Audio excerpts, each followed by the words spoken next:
G'day, it's Bowen from Bowen's Garage. With me today, I've got a Volvo. Volvo, interesting one, owned by the Chinese, the same company that makes London cabs, but still an iconic Swedish brand.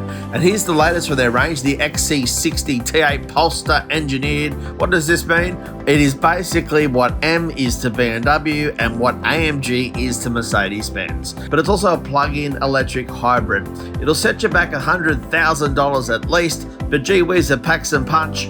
311 kilowatts of power, 670 newton meters of torque, 2-litre petrol engine that's also supercharged, moving this beast to 100 k's an hour in 5.2 seconds. Let's check it out. Despite those figures, I still can't bring myself to call it a real sledgehammer. It's fast, it's quick, great brakes, massive brakes, but it doesn't feel like it's taken the next leap like the BMW M or Mercedes AMG vehicles do, if you know what I mean. This whole Polestar engineered thing is interesting. Polestar has always been their performance brand, but as we go on, it's become their electric brand. So we'll see more and more of these type vehicles on our roads. The plug-in hybrid's an interesting thing. Gets you around 30 to 40 k's the next day, depending on how you drive. It's a range extender. Handy if your commute falls within that window, not so handy if it doesn't, but of course there's always the 2.2 litre engine up front, powered by petrol. Apple CarPlay, Android Auto fully supported on this screen here, so you've got a home page, then as it indicates, your typical slide and swipe functions.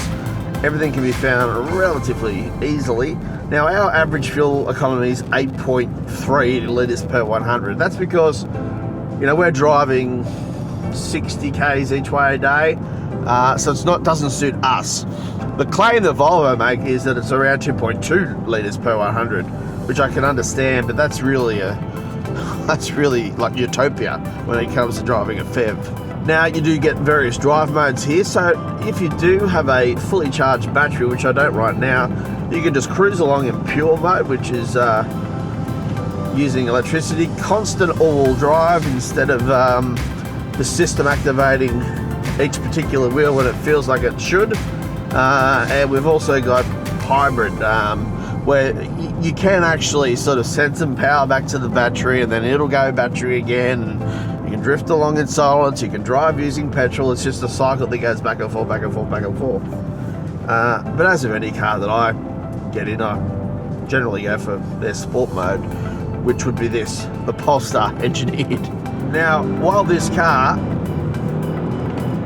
is quick and swift, it never feels as balanced as some of the European rivals. And the brakes, irrespective of how big they are a little bit woody. Like, they don't inspire confidence. When I put my foot down and stop onto the brake, I like to have a bit of feeling there. Unfortunately, it seems to be missing. It's more of an on-off style of brake. Not uncommon when it comes to hybrid vehicles that feel, but annoying when it comes to allegedly a performance vehicle. So the XC60, this is about a $100,000 car because of the yellow seat belts, I think. That's special. Or are they gold seat belts? I don't know. It's a lot of money, but it's a beautiful car. It's so well crafted. Volvo, you can't really bang their looks. I mean, they're always a bit staid and boring and kind of like wearing a brown suit.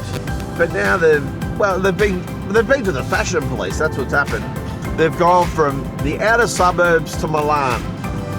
And they've gone, you know what, you can't wear that. What are you wearing? Someone's given them good advice. And I think that's great.